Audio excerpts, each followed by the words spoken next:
Olá, estudantes da segunda série, tudo bem? Eu espero que sim. Eu sou a professora Ana Carolina. Vamos para mais uma aula de biologia e o tema de hoje é teorias evolutivas.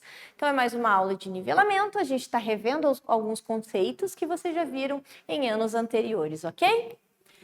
Bom, objetivos dessa aula de hoje, né? Então, nós vamos relembrar as principais teorias evolutivas e nós vamos também relembrar os principais conceitos de evolução, né? O que é evolução especificamente, né? Por que será que o ser humano não, né? O macaco não está se transformando em ser humano e tudo mais, né? Então, nessa imagem aqui, você já consegue ter uma ideia ali que nós temos um ancestral comum e várias outras linhagens, né? Ou vários outros seres vivos originados a partir desse ancestral comum, ok? Então vamos começar com uma reportagem. 4 pontos para entender as novas mutações do SARS-CoV-2. É uma reportagem que saiu no Viva Bem do UOL, tá? E eles assim, ó, essas mutações alteram a proteína spike, que por ser a região mais externa do vírus, é o principal alvo dos anticorpos neutralizantes. A tendência é que o vírus se torne cada vez mais adaptado ao ser humano, alerta Rebelo Pin. Então, se você quiser ter acesso à reportagem completa, é só colocar a câmera do seu celular ali naquele QR Code e você vai conseguir acessá-la completamente. Então, a gente está no meio de uma pandemia, né, uma pandemia do coronavírus, e a gente já ouviu falar de várias variações, né, várias variantes dessa coronavírus, né, do coronavírus. O do momento é a Omicron. E o que é essa variação? Então, esse vírus, ele consegue sofrer pequenas mudanças conforme ele vai se reproduzindo. E essas pequenas mudanças no seu material genético é que vão gerar essas variantes diferentes. O mesmo acontece, por exemplo, com o vírus da gripe. É por isso que tem uma vacina diferente todo ano, certo? Então, o coronavírus também vem sofrendo diversas mutações e essa proteína que fica em volta do vírus, que é a tal da proteína spike, é que vai sofrer, né, pode vir a sofrer novas mutações, se modificar e daí ter essa dificuldade, por exemplo, dos anticorpos que nós já temos, né, de neutralizar esses vírus. É por isso que as vacinas, elas já, né, elas vêm sendo atualizadas, né? Por exemplo, a da gripe. Todo ano ela é atualizada com as novas variantes do vírus da gripe. A tendência é que isso aconteça também com o coronavírus. Então, a tendência é que nós tenhamos vacinas diferentes todo ano. Por exemplo, se for, pode vir até a ser adicionada na vacina da gripe, para que você tenha essa proteção aí contra as novas variantes, ok? Então, isso é o que a gente chama, ele está sofrendo essa mutação, né? Ele está evoluindo, está sofrendo essas modificações, ok? Então, esse modelo demonstra ali que todos os seres vivos que vivem hoje em dia, eles possuem um ancestral comum, nessa imagem ali do lado. Você sabia que a teoria que ajudou a estruturar essa relação chama-se evolução? Então, assim, a evolução é justamente você entender que a partir de um ancestral comum, nós temos várias outras espécies com características levemente semelhantes, mas que não tornam eles iguais, são um pouco diferentes, né? Por exemplo, a gente tem o leão, nós temos o tigre, nós temos a onça, né? O gato doméstico, que muito provavelmente tiveram um ancestral comum e que hoje eles são bem diferentes, né? Compartilham de algumas características, porém eles não são iguais. Ok? Então, quem é que pensou nisso primeiro, né? Lamarck, Jean-Baptiste Lamarck, que viveu lá entre 1744 e 1829. Lá em 1809, ele publicou um trabalho, né, que é a filosofia zoológica, tá? Tentando explicar, né, da onde que surgiram essas espécies diferentes. Então, foi o primeiro a questionar o fixismo, que é aquela ideia de que Deus criou todas as coisas e que elas estão assim até hoje, ok? Então, o que ele disse, né? Ele, através dessas teorias, né, nessa publicação, ele chegou na ideia de que o meio provoca mudanças dirigidas nos indivíduos.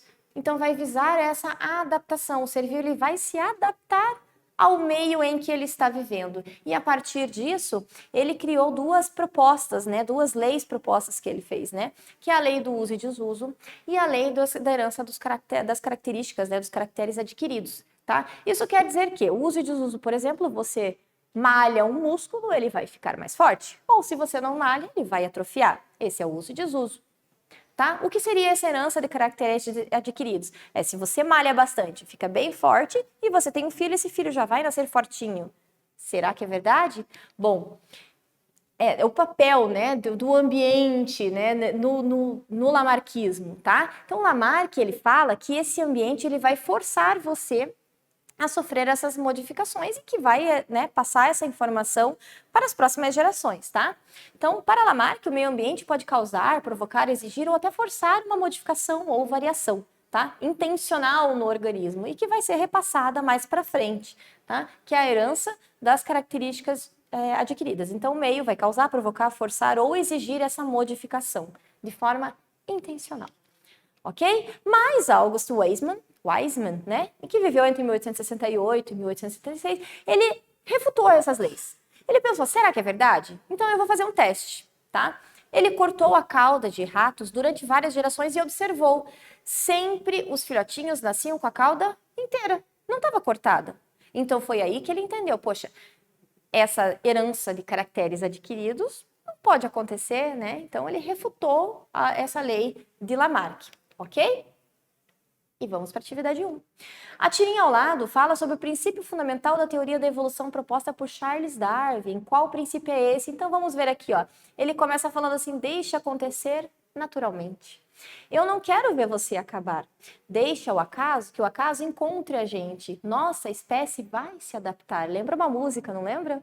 Bom, qual será o princípio dessa tirinha? Que princípio é esse? Pensa um pouquinho e já volto com a resposta.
E aí, conseguiu chegar em que princípio que é esse? Qual será esse princípio, né? Que teoria de evolução seria essa, né? A proposta que está sendo descrita aqui nessa tirinha, né? Bom, a tirinha ao lado ela está falando, né, sobre o princípio fundamental de Darwin. Então ele está falando sobre seleção natural. O Lamarck ele fala lá da lei do uso e desuso, ele fala da herança dos caracteres adquiridos, tá? Darwin, ele refutou isso, né? O August Weismann, ele começou refutando essas ideias. Obviamente que Charles Darwin, né? Quando ele fez aquela viagem através do navio Beagle, né? Durante os 5 anos, e as observações daquele pássaro tentilhão, ele se baseou muito pelo que Lamarck escreveu. E a partir daí é que ele verificou que não, peraí, não pode acontecer assim. Não é o meio que está fazendo com que o ser vivo se adapte. É o ser vivo que já nasce adaptado para aquele meio. E é ele que consegue se reproduzir, gerar descendentes férteis e manter essa característica para frente. Então essa tirinha está falando justamente da seleção natural, que é o meio ambiente atuando como selecionador de características e vai perpetuar, né, os organismos mais aptos a sobreviver a essa determinada característica, esse determinado local, ok? Bom, então, de fato, né, a teoria sintética da evolução, que foi proposta por Charles Darwin, mais para frente a gente teve o Gregor Mendel, né, que com as bases da genética, né, o trabalho dos dois é que conseguiram comprovar que a evolução, de fato, ela aconteceu e ela vem acontecendo. Então, a evolução é uma constatação, certo? Porque a gente percebe isso, por exemplo, com os vírus que estão aí, né, que a gente convive com eles. Essa reprodução deles é tão rápida que a gente consegue perceber essa evolução. E é por isso que existem várias variantes, né, do coronavírus, por exemplo. A gente está vendo essa evolução. É o mesmo que acontece com as bactérias, tá? Então, aqui seria Charles Darwin, aqui Gregor Mendel, que juntou, formando o neodarwinismo, que seria a teoria moderna, sintética da evolução, que é justamente as ideias da seleção natural junto com a comprovação da genética, ok? Então, essa teoria, né, ela se baseia nos fatos da variabilidade genética que vão permitir essa seleção natural, né, que vão conseguir selecionar os seres vivos, então, através da mutação e da recombinação gênica, aquela capacidade dos genes, né, dos cromossomos de trocar algumas informações ali durante a divisão celular, ok? Então, aqui na mutação, a gente tem um exemplo do gene GLU, né? Que houve aqui algumas alterações, a gente vai ter o gene mutante VAL, certo? E na recombinação gênica, aqui os cromossomos, eles vão trocar ali algumas pequenas partes, uma partezinha daquele DNA vai se recombinar, trocando de lugar e assim gerando, né, essa variabilidade genética que vai permitir ali, né, a seleção natural, ok? Então essa é a comprovação genética de que a seleção natural ela pode sim acontecer, ok? Então, quais são os fatores que atuam, né, nessa seleção natural, né? Então, a gente vai ter ali a migração, quando um ser vivo sai de um local onde só tinha da espécie dele, né, determinadas características, e vai para outra, né? Por exemplo, quando os europeus chegaram aqui no Brasil e trouxeram a característica do olho claro, do cabelo loiro, certo? Antes nós não tínhamos. Os indígenas aqui têm a pele negra, têm o cabelo liso e escuro, né? Que são características diferentes. Tá? A seleção natural propriamente dita, né? Então, de acordo com o meio ali, aquele ser vivo que já nasceu mais apto, ele vai conseguir passar essas informações. Além da deriva genética, quando são retirados alguns elementos ali, alguns seres vivos, por conta de alguma situação, enchente, por exemplo, né? Ou mudanças drásticas de temperatura, tá? Que daí vai selecionar ali os seres vivos que vão continuar passando essas informações para frente. Tá? Então, pontos básicos da teoria moderna: as variações de uma espécie dependem das mutações que vão ocorrer ao acaso, a luta pela vida vai se dar entre os indivíduos e o meio ambiente, e daí dessa luta vai resultar a seleção natural daqueles que são mais aptos ou adaptados ao ambiente. Então, se o homem evoluiu dos macacos, por que ainda existem macacos? Na verdade, seres humanos e macacos, eles têm um ancestral comum. Não quer dizer que o macaco hoje vai sofrer evolução e daqui a um tempo vai virar humano. Não é isso. Nós compartilhamos mais de 90% do DNA, por exemplo, que nem com os chimpanzés.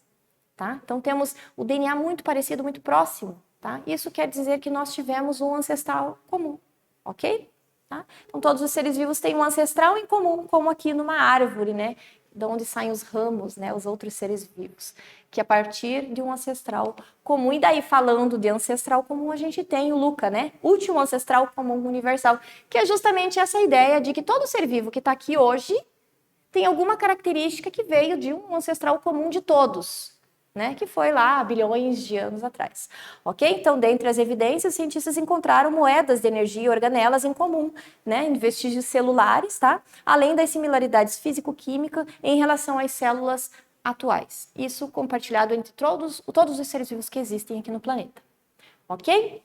E também a teoria da evolução endossimbiótica, né, que foi proposta ali por Lynn Margulis em 1981, que ela propôs justamente a ideia de que grandes transições da evolução envolveram a fusão de dois ou mais seres vivos completamente diferentes, como aqui nessa imagem, né? Então, essa teoria, as células bacterianas maiores perderam a sua parede celular, tá? Engoliram células menores e, a partir daí, né, começaram a compartilhar algumas informações, né, algumas características, que é a tal da endossimbiose, né, simbiose. Então, a célula maior ganha energia, enquanto a menor ganha proteção, e assim elas vão compartilhar ali informações, características, tá? Então, essa é uma das teorias também, né, propostas ali, que podem explicar um pouco de tudo que nós temos hoje, ok? E vamos para a atividade 2. Então, número 1 ali, você já ouviu falar de alguma espécie que entrou em extinção? Saberia apontar qual ou quais as causas que levaram essa espécie a deixar de existir?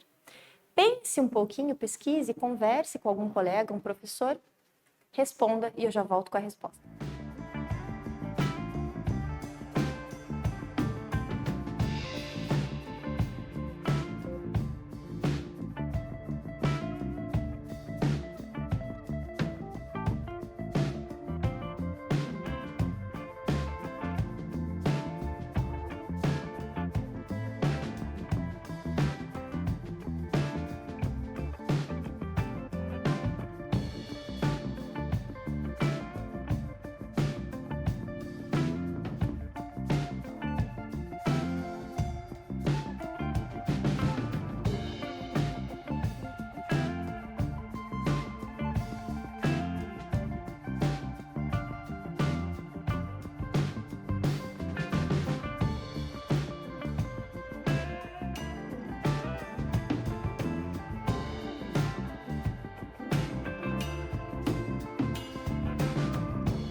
aí, conseguiu pensar em algum animal que já, né, está em extinção, que já sofreu extinção, e o que levou a esse ser vivo, o que levou esse animal a sofrer extinção?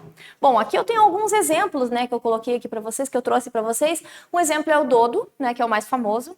E aqui no Brasil a gente tem a ararinha azul, né, que ela está extinta na natureza. Ela existe ainda de alguns criadores, né, então ela tem 1 ou 2 espécies no mundo todo, né, espalhados por aí, não exatamente aqui no Brasil, mas que não conseguiria sobreviver, por exemplo, na natureza, tá? Então, ela já nasceu em cativeiro, dificilmente ela conseguiria, né, sobreviver na natureza, ok? E o que levou, né, essas espécies a entrarem em extinção, tá? Bom, tem diversos motivos, tá? Então, a atividade vulcânica, por exemplo, em uma área ali onde tem um animal, por exemplo, que só vive ali naquela região, não tem em outra localidade do planeta, pode levar à extinção uma espécie. Tá? Por exemplo, aqueles acidentes que a gente teve nas barragens, né, de Mariana, né, em Brumadinho, também podem ter levado à extinção algumas espécies, de repente que a gente nem conhece ainda e nunca conheceu e talvez não conheça mais, ok? Além da interferência humana também, que é bastante culpada aí de levar à extinção diversas espécies por conta do aquecimento global, etc. Tá? Desmatamento, né? Bom, então nessa aula nós falamos sobre as diferentes teorias evolutivas, falamos sobre Lamarck, sobre Darwin. Espero que você tenha gostado e até breve.